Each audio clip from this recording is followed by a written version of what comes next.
Come on up. Yeah. Well, good afternoon, everyone.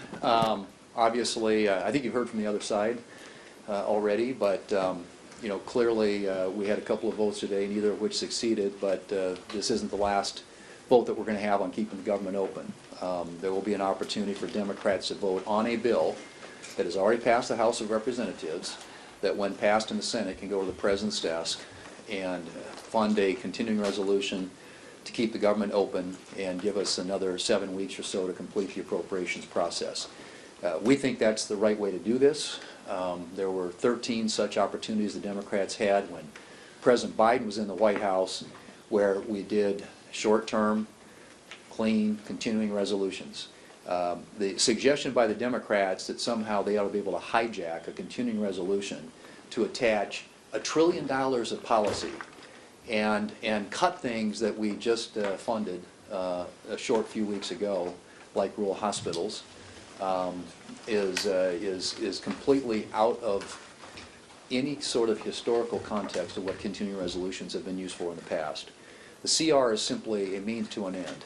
It is a way to fund the government until you have an opportunity to do the appropriations process. We've said all along, we want to have an appropriations process that restores and returns to what the Senate used to do, and that is have bills marked up by the Appropriations Committee, reported to the floor, where they're open to an amendment process, and members from both sides can have their voices heard. The Democrat leader, Senator Schumer, is accustomed to writing bills in his office behind closed doors. That's not the way we think is the best way to operate a government and the best way to keep our government agencies funded. So we're prepared when we get back to have a vote on a bill already passed by the House, ready to be signed by the President. All it takes is a handful of Democrats to join the Republicans in keeping the government open and funded, and to ensure that we have a chance to get the appropriations process completed in the way in which it was intended in the first place. Senator Barrasso, we'll let him, the whip, talk a little bit about it. Well, Republicans want to keep the government open, and the Democrats, based on what I believe is the Schumer strategy, is a shutdown strategy. It is their goal to shut down the government. The left wing of their party is demanding it, and Chuck Schumer is snakebit. He's afraid to do anything that they won't want him to do. So things he wrote about in a letter in 2023, a Dear Colleague letter, said it has to be bipartisan. Well, the bill that passed the House today is bipartisan. Republican and Democrat alike voted for this bill. And we now have it in the Senate. It's something that can easily be passed, but what Schumer wants is $1 trillion for just 4 weeks of a continuing resolution. What we have is a continuing resolution for 7 weeks to give an opportunity for the appropriators to put their bills through the process, bipartisan appropriations process, to keep the government open.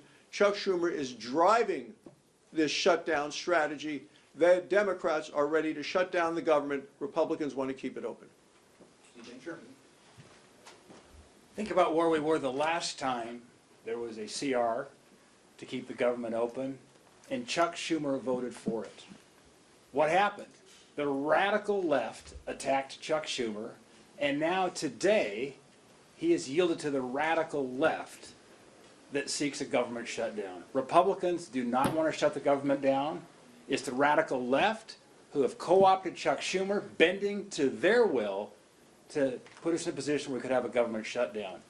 I'm very proud of what Leader Thune has done, something that Schumer had not done, going all the way back to 2018, is he allowed appropriated bills to be on the floor and passed on the floor of the United States Senate, something that Schumer did not do when he was majority leader. We want to return to regular order, allow the Appropriations Committee to work through its process, give us the time to complete that process, and it will do something in terms of restoring the faith of the American people back in this institution, and that is allowing the committees to do their job, get the bills to the floor, and pass timely spending bills, and avoid a government shutdown. Senator Sheehy. I asked Leader Thune to give me a chance to say a couple comments as a brand new freshman here, seeing how this place works. My two primary focus areas have been wildfire and national defense. And as a result of that, I've witnessed firsthand what Senator Schumer and his team have done in the historic blockade of our nominees, and going full resistance. And the first time ever we've had 0 nominees via voice vote unanimous consent. And this new shutdown strategy is a continuation of that, where we are robbing the American people from the opportunity to have a fully functioning institution here to process qualified nominees to run critical agencies within our government, things like wildfire suppression, and obviously things like our military, as we try desperately to reform our acquisition processes to keep up with China and other adversaries. We are being denied the appointed individuals to do so. They've set an unprecedented record on obstruction of those nominees, and now the shutdown is an extension of that. So we are witnessing unprecedented obstruction in this institution. Somebody's only been here a few months. It's unfortunate to see when I know there are many partners in SNL that want to be working with us on this, want to be constructive on keeping the government open and bringing nominees in, but they know that they have to fall in line with Chuck Schumer's strategy here. So it's unfortunate to see, but we're the party of common sense right now that's trying to pass common sense legislation to keep the government open, keep our nation strong, keep the economy growing. So that's the message here. Bottom line, we're trying to get problems solved and move forward. Questions quickly? Yep. The Democrats and Republicans have said that in the next week there are going to be conversations about the path forward. Are there going to be are you going to be a part of those conversations, or are you just saying you're just going to do the House bill when you get back again? Well, I mean, I don't know what those conversations, they have something that they want to bring to us and talk about, then, you know, certainly we're open to talking. But like I've said before, I've been available now for weeks, and the Democrats seem more intent, as has been pointed out, in satisfying, I think, their very leftist base, who is desperately wanting to see a government shutdown because they think it's politically advantageous to do that, rather than keep the government funded. I mean, it's going to be it's really a straightforward choice. And it's the same choice that Democrats have been, we were faced with when they had the majority and Biden was in the White House on 13 different occasions. All 13 times there were Republicans who delivered the votes to keep the government funded. We didn't take it hostage or hijack it to try and do some colossal list of liberal, wish list type priorities and policies that added up, as Senator Brasso said, to about $1 trillion. So I don't know what that is. I have not gotten the sense that they are serious at all when they say we want to negotiate. If they were, they would come and say we want to negotiate. They sent a letter 6 weeks ago by snail mail, which to me doesn't suggest they're serious, and the bill that they put on the floor makes it very clear they are very unserious. I mean, they want to repeal the entire one big beautiful bill, and including all the provisions in there that we think benefit a lot of constituencies like the ones we represent, like rural hospitals in places like Wyoming, South Dakota, and Montana. Yep. Senator Murkowski, who voted against this, I'm curious, you had 2 no votes. What do you make of those? And also, she had suggested that something that she wants to see in the bill is an extension of those ACA tax credits, subsidies. Is that something that you would consider putting in this bill? What are your thoughts? Well, I mean, to quote a Democrat from a past CR conversation, continuing resolutions aren't places to load big health policy changes in. I think that we are open to the conversation about what we do with the Obamacare premium tax credits. That's something in which members, Republican senators, and I think for that matter Republican House members, have an interest as well. But this isn't the place to do that. This is the place to fund the government, to allow our appropriations process to continue. That issue is, those changes occur January 1 of next year, and there's certainly an opportunity between now and then to have a conversation about what, if any, reforms we might be able to make when it comes to that issue, or any others for that matter Democrats want to consider or contemplate. I mean, we got a defense authorization bill that's waiting to be voted on, which they've held up, again, for no apparent reason that I can tell. Everything has to be, we're clear on our side, we're ready to vote. So it's there's plenty of stuff to do on the agenda, including that issue. But this is not the place to do it, and it just never has been.